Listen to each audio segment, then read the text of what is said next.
Hi guys, so how do you buy foreclosed properties or how do you avail? That's the question I often receive when people reply to my email alerts when I send new listings. So since I can't answer through my blog right now because right now I am in the hospital, I have to stay with my mommy. Actually, my mom is here, there. She's resting. Um, so I'll just answer so many questions sent through email through this video. Okay, so again, how do you avail? How do you buy foreclosed properties? So my answer here will be generic answer that would be applicable to most banks. Okay, and you actually buy either through public auction or through negotiated sale. And for public auction, there are two types: the open auction and the sealed bidding. Now, I can't go into the details because this video will become so long, so I'll just cover a quick overview. Okay, so let's first tackle public auction and sealed bidding. They're very similar, and first step is you get the property details directly from the bank. So how do you get the details directly? Contact the bank, contact the person in charge, call them first, email them also. Last resort, you go to their office. Of course, if you're going to go to their office, you be careful. Call them up first. Make sure their offices are open, so that you won't waste time going there. Okay, and once you get the property details that you need from the bank, that's the only time you can do your due diligence. What is due diligence? You basically check the condition of the property. Are there illegal occupants there? Is the former owner still there? You also check the documentation. Is the title okay? Does it have any pending court cases? Is there any problems? And so on and so forth. Anyway, when it comes to due diligence, I have a checklist. I even have an article, a written article with explanation. I'll link it below this video, okay? And step 3, if you are happy with the results, oops.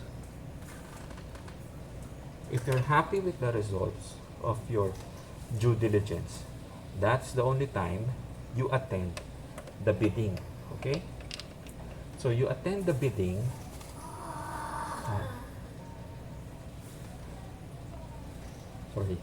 So you attend the bidding by registering for the bidding if it's an open auction, and you need to prepare for that. First, you need to secure the needed forms. You have to make sure you have all the requirements. For example, you need to bring an ID. You need to bring your employment, your proof of employment, and so on and so forth. And you have to bring your bidder's bond, or show money for these kinds of auctions. For sealed bidding, normally you will attach the bid bond. You will include the bid bond in the sealed envelope. Okay. Now, step 4 is you attend the auction on the day, the scheduled day. Or if it's through sealed bidding, then you have to submit your sealed bid before the deadline. Okay. Now, step 5 is you follow, on the day of the auction, you follow the auction procedure. Now, again, since so many banks, even Pag-IBIG, have their own procedures, you have to follow their specific procedures. Okay? Now, if you won, normally your bidder's bond or your show money, that will become part of the down payment.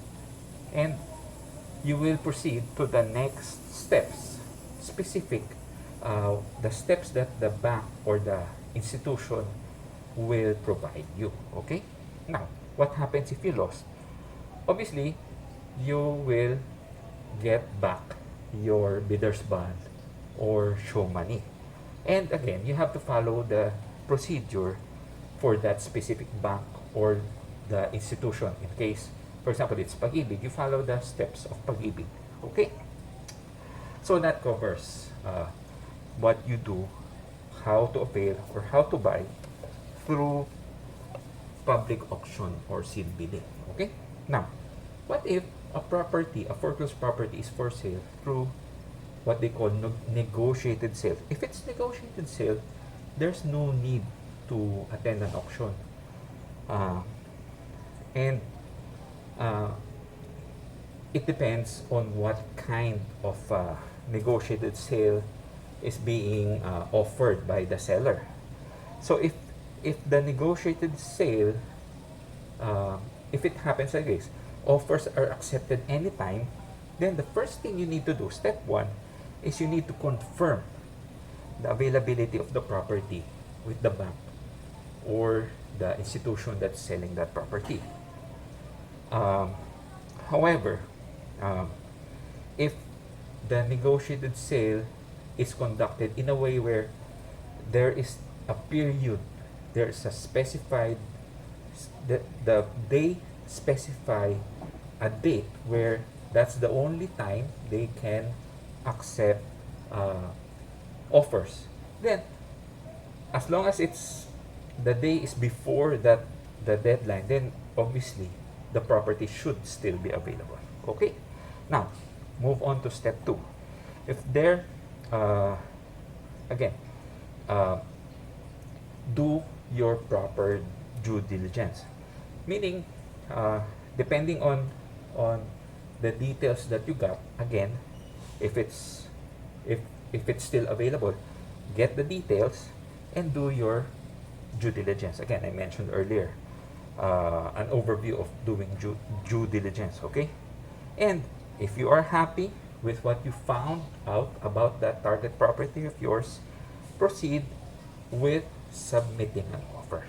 Okay, again, it depends on the exact process of that bank or institution.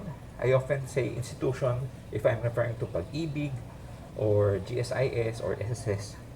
Banks, other banks, what are usually Union Bank, RCBC, BDO, East West, and so many other banks. Okay, Maybank. Okay, so you first secure the official forms, offer to buy forms. You make sure you know the requirements that you need to submit with the offer, and prepare for the reservation fee. Again, it depends on the bank if there are reservation fees. For Pag-IBIG, usually when you submit an offer, the reservation fee is not yet due. The only time you submit the reservation fee for negotiated sale for Pag-IBIG is when you have already you're the winner when it comes to the negotiated sale offers. Your offer is the winner. Okay, and my advice, when you submit your offer, make sure you have proof that they received your offer and that your offer is valid. Okay, again, it depends on the bank or institution. They will either give you a receiving copy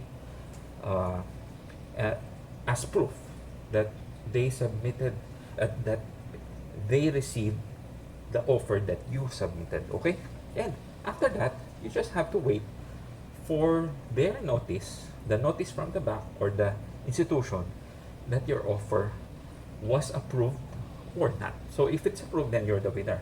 If it's not approved, then sorry, maybe there's a better offer that they considered instead of yours. Okay, and if you won, again, let's go back to my example with Pag-IBIG.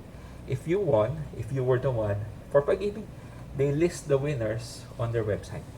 Okay, if you won, you will follow the steps that they provide on the bidding. That they provide on the invitation to bid guidelines. Okay, so that's basically it. That's basically how you buy or avail when you see foreclosed properties listings, those specifically those I share on my website, those I email to all my subscribers. That's an overview of how you buy or how to avail. And again, if you want more specific details, you have to follow the guidelines that are provided by the bank or the institution. So far, Pag-IBIG is the one who has the most detailed guidelines when it comes to their biddings and negotiated sale. So, as always, when I share updated listings, I also include the contact info, and if they have it available, the bidding guidelines or the guidelines for negotiated sale.